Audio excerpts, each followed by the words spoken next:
السلام علیکم ورحمۃ اللہ وبرکاتہ۔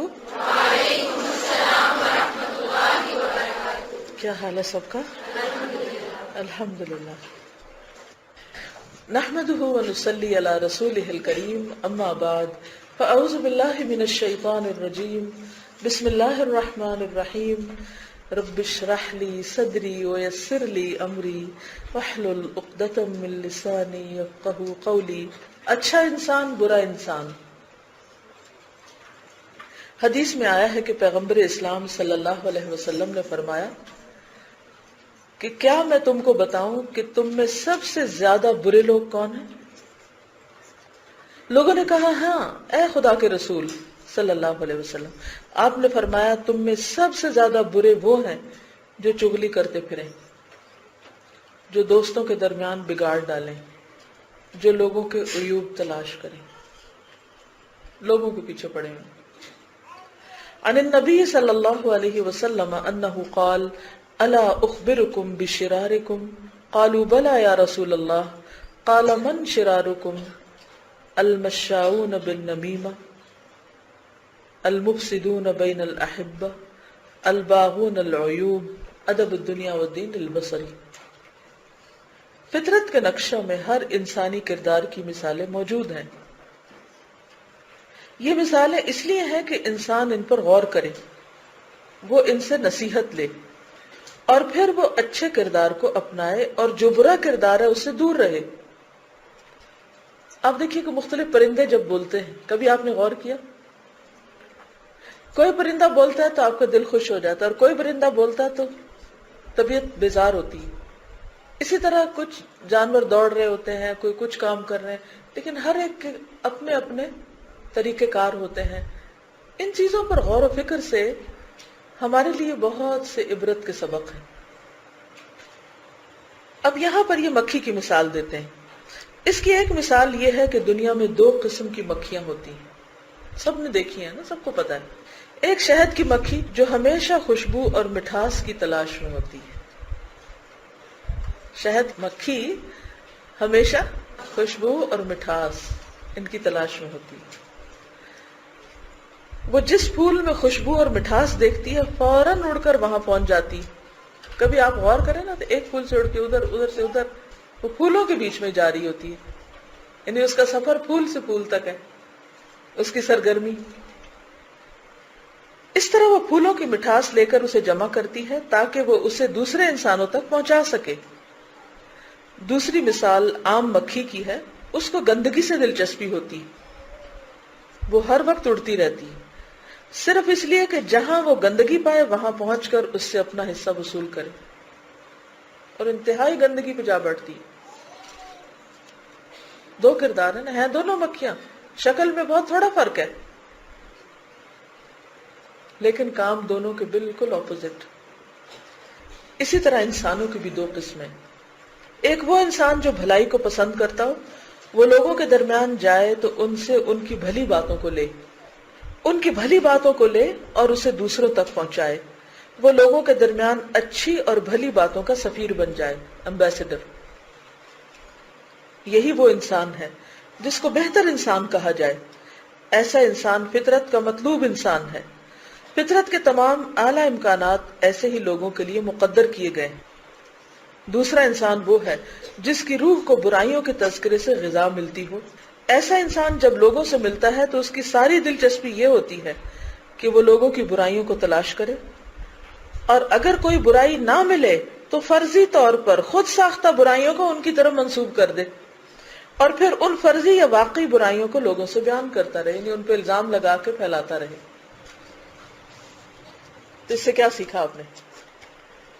بتائیے کہ آپ کی دلچسپی کیا ہوتی ہے؟ نمبر ایک، کن لوگوں سے آپ ملنا پسند کرتے ہیں؟ سب سے پہلے تو آپ یہ دیکھیے کہ آپ جاتے کہاں کہاں ہیں، کس کس سے ملتے ہیں، کس کس کے پاس بیٹھتے ہیں، کیا وہ لوگ پھول ہیں یا گندگی ہیں، وہ کیسی باتیں کرتے ہیں، اور کس طرح کی باتوں سے آپ کو گھبراہٹ ہوتی ہے اور کس طرح کی باتوں سے آپ کو دلچسپی ہوتی ہے۔ کیا آپ کے سامنے یہ دو کردار نظر آ رہے ہیں؟ آپ اپنے پاس لکھ بھی سکتے ہیں کہ وہ کون سے لوگ ہیں کہ جن کے پاس آپ جب بھی بیٹھے کچھ اچھی بات ہی سیکھ کر اٹھے، اور وہ کون لوگ ہیں کہ جن کے پاس بیٹھے تو آپ کو کوئی نہ کوئی غیبت ضرور سننی پڑی۔ کچھ لوگوں سے آپ ملتے ہیں تو خوشی کا احساس لے کے اٹھتے ہیں، اور کچھ لوگوں سے آپ ملتے ہیں تو پریشان ہو کے اٹھتے ہیں، ضمیر پہ بوجھ لے کے اٹھتے ہیں۔ ہم میں سے کوئی بھی کسی آئی لینڈ میں تو نہیں رہتا، لوگوں کے بیچ میں ہم رہتے ہیں۔ چلیے ہم نے لوگوں پہ تو غور کر لیا، اب ہم اپنے پہ غور کریں کہ جب لوگ ہم سے ملنے کے لیے آتے ہیں تو ہم کیا ثابت ہوتے ہیں، ہم کس کیٹیگری میں فال کرتے ہیں؟ ہم شہد کی مکھی ہیں یا پھر گندی مکھی؟ اور اس میں آپ دیکھیے کہ برے لوگ کون ہیں؟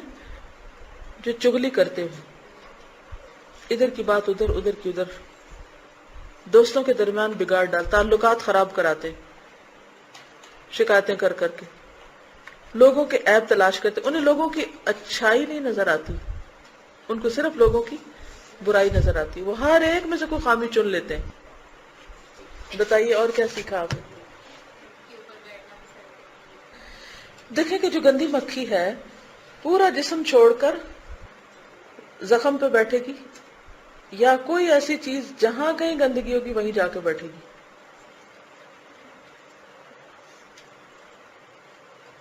اچھی جگہ میں نہیں بیٹھ، صاف جگہ نہیں جائے گی۔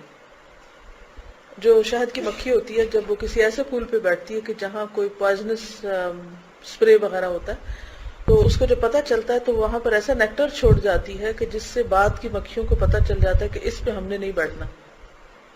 تو جو اچھا سنسیئر مخلص انسان ہوتا ہے نا، وہ آپ کو لوگوں کے بارے میں انفارم، خبردار بھی کرتا رہتا ہے تاکہ آپ نہ ڈسے جائیں یا آپ کوئی غلط فیصلہ نہ کر لیں۔ تو ایسی باتیں جو ہوتی ہیں نا وہ غیبت نہیں ہوتی، وہ چغلی نہیں ہوتی، لیکن ڈیپینڈ کرتا ہے کہ بتانے والے نے کس نیت سے بتایا اور کیوں بتایا، اس کی دلچسپی کس چیز میں ہے، یعنی کیا اس کا مشغلہ یہی ہے، یا پھر وہ انتہائی سنسیئر ہے کہ جس سے یہ دیکھا نہیں جا رہا کہ کوئی دوسرا ہلاکت میں گرے۔ لیکن اس میں بس ضروری اہم امپورٹنٹ بات کافی ہوتی۔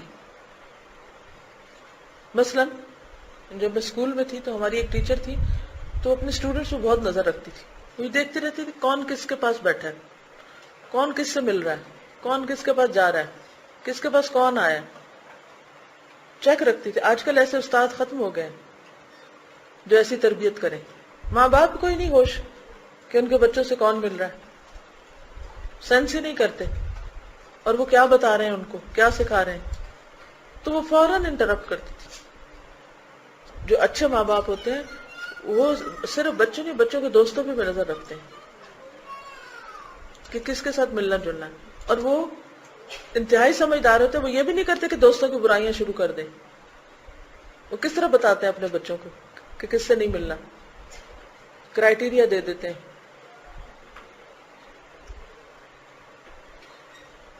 کیونکہ بچوں کو اپنے دوست پیارے ہوتے ہیں نا، اگر آپ بچوں کے سامنے بچوں کے دوستوں کی ذرا سی بھی برائی کریں گے نا تو بچے دوستوں سے نہیں آپ سے دور ہو جائیں گے، تو پھر آپ ان کو سمجھا نہیں سکیں گے، بتا نہیں سکیں گے، کیونکہ وہ اتنے چھوٹے ہوتے ہیں، مطلب ابھی ان کے ذہن اتنے پختہ نہیں ہوتے کہ وہ آپ کی سنسیئرٹی کو سمجھ سکیں۔ گندی مکھی کے 3000 لینزز ہوتے ہیں آنکھ میں، اس لیے ضروری نہیں ہوتا کہ کوئی شخص بہت کایا ہو اور سمجھدار ہو بظاہر اور پھر بھی وہ ضرور صحیح کام کرے۔ شہد کی مکھی شفا کی علامت ہے، وہ شہد بناتی ہے تو اس سے بیماریاں دور ہوتی ہیں، جبکہ گندی مکھی بیماریاں پھیلانے کا ذریعہ بنتی۔ جو برے لوگوں کی صفات ہے نا، اچھے لوگوں کی بالکل اس سے اپوزٹ ہوں گی۔ نمبر 1 کون سی صفت بتائی گئی؟ برے لوگ چغلی کرتے ہیں، تو اچھے لوگ دوسروں کی خوبیاں دوسروں تک پہنچاتے ہیں، بری باتیں نہیں پہنچاتے۔ برے لوگ کیا کرتے؟ آپ دیکھیں کہ انسانوں کو غصہ آ جاتا ہے نا، مثلا اگر کوئی شخص آپ کے پاس بیٹھا ہوا ہے اور اس کو غصہ آ گیا اور اس نے غصے میں اپنے کسی دوست کے بارے میں، کسی خیر خواہ کے بارے میں کوئی ایسی بات کر دی جو نہیں کرنی چاہیے تھی، اب آپ نے اس کی ساری باتیں تو چھوڑی، اور وہ جو ایک اس نے غصے میں بات کی تھی نا وہ اٹھائی اور جا کے کس کو بتائی؟ جس کے بارے میں اس نے کہا تھا۔ اب آپ نے ایسا زہر کا ڈنگ لگایا اس کو کہ وہ ساری زندگی اس کو معاف نہیں کرے گا۔ اچھا میرا دوست میری غیر موجودگی میں میرے بارے میں یہ کہہ رہا تھا، حالانکہ کیا ہے، بعض اوقات انسان کے دل برا نہیں ہوتا، بس وقتی شیطانی اثر ہوتا ہے اور اس میں کچھ نہ کچھ منہ سے نکل جاتا ہے۔ تو جو اچھے لوگ ہوتے ہیں وہ ایسی باتیں چن کر دوسرے کو نہیں پہنچاتے، انہیں پتہ ہوتا ہے یہ اس وقت کسی خاص اس اثر کے نیچے ہے۔ دوسرا کام کیا ہوتا ہے؟ دوستوں کے درمیان فساد ڈلواتے ہیں۔ چغلی کا لازمی نتیجہ ہوتا ہے کہ فساد پڑے پھر۔ اور فساد کس طرح پھیلتا ہے؟ مثلا اچھے لوگ اس کے برعکس اصلاح کرتے ہیں، کیونکہ فساد کا اپوزٹ کیا ہے؟ اصلاح۔ اصلاح کیسے کرتے ہیں؟ صلح کراتے ہیں۔ اور صلح کا درجہ کیا ہے؟ نماز، روزے، حج، زکوٰۃ سے بڑی نیکی۔ لوگوں کو جوڑنا، لوگوں کو قریب کرنا، لوگوں کو آپس میں ملانا۔ اپنے آپ کو رکھ کے دیکھیے کہ کہیں آپ رشتوں کو یا دوستوں کو یا کسی اور طرح لوگوں کو آپس میں الگ کرنے کا سبب تو نہیں، کہیں آپ کے کسی ایکشن، کسی حرکت، کسی بات کی وجہ سے کام خراب تو نہیں ہوئے۔ اور تیسری چیز عیب تلاش کرنا۔ اچھے لوگ دوسروں کی خوبیاں تلاش کرتے ہیں، کسی میں برائی ہو ہی نہ تو بھی کوئی نہ کوئی ڈھونڈ کے اس کے ذمہ لگا دینا، یہ تو اس سے بھی بڑا جرم ہے۔ ایسے نا کہ دوستوں کے معاملے میں تو ہماری چوائس ہوتی ہے، اسی طرح اپنے بہن بھائی تو اپنے بہن بھائی تو، مگر سسرالی رشتوں میں بعض اوقات ہماری اپنی چوائس نہیں ہوتی۔ شوہر سے بہت اچھی بنی ہوئی تو اس کے رشتہ داروں سے نہیں بنتی، تو اس میں پھر عموماً بچیاں سسرال کی خامیاں ڈھونڈ کے لا کے میکے میں مشہور کرتی ہیں۔ اس کا نقصان کیا ہوتا ہے؟ نتیجہ کیا نکلتا ہے؟ سفر کون کرتا ہے؟ مثلاً اگر آپ کے اور میاں کے بیچ میں کوئی گڑبڑ ہو گئی، اونچ نیچ ہو گئی، اگر آپ نے اپنی ماں سے اس کا ذکر کر دیا، ماں کا دل تو ہمیشہ کے لیے برا ہو جائے گا داماد سے۔ اب آپ کی صلح ہو گئی، لیکن ماں جو ہے وہ ہر وقت غم میں ہے کہ میری بچی پہ بڑی زیادتی ہو رہی ہے اور وہ خوش نہیں ہے، حالانکہ حقیقت میں ایسا نہیں ہوتا۔ اور دل اللہ نے ایسے بنائے ہیں کہ ان پر اعتبار نہیں آپ کر سکتے۔ اتنا تجربہ کریں گے، آج یہ شخص اس سے خوش ہے، کل یہ شخص اسی سے ناراض ہے، آج اس سے دشمنی تھی، کل اسی سے دوستی کیے بیٹھا ہے، الٹ پلٹ ہوتے ہیں۔ کسی چیز کو پرماننٹ مت سمجھے، نہ کسی کی محبت کو پرماننٹ سمجھے اور نہ کسی کی نفرت کو پرماننٹ سمجھے۔ یہ سب آزمائش اور امتحان کے مختلف رخ ہیں۔ محبتیں بھی جب تک ملتی ہیں جب تک اللہ آپ کے لیے دلوں میں ڈالتا ہے، اور اسی طرح اگر کوئی شخص آپ سے نفرت بھی کرتا ہے نا، قرآن پاک میں آتا ہے کہ امید ہے کہ اللہ تعالیٰ اس کو تم سے دور کر دے گا، وہ عداوت دور ہو جائے گی۔ ہر چیز کا پازیٹیو رخ بن جاتا ہے اگر کوئی دینا چاہے اس کو۔ چلیے ٹھیک ہے، آج کے لیے اتنا ہی کافی ہے۔ اللہ تعالیٰ ہماری مدد کرے اور ہم ان باتوں کو عمل میں لا سکیں۔ جزاکم اللہ خیرا۔ سبحانک اللہم و بحمدک، نشہد ان لا الہ الا انت، نستغفرک و نتوب الیک۔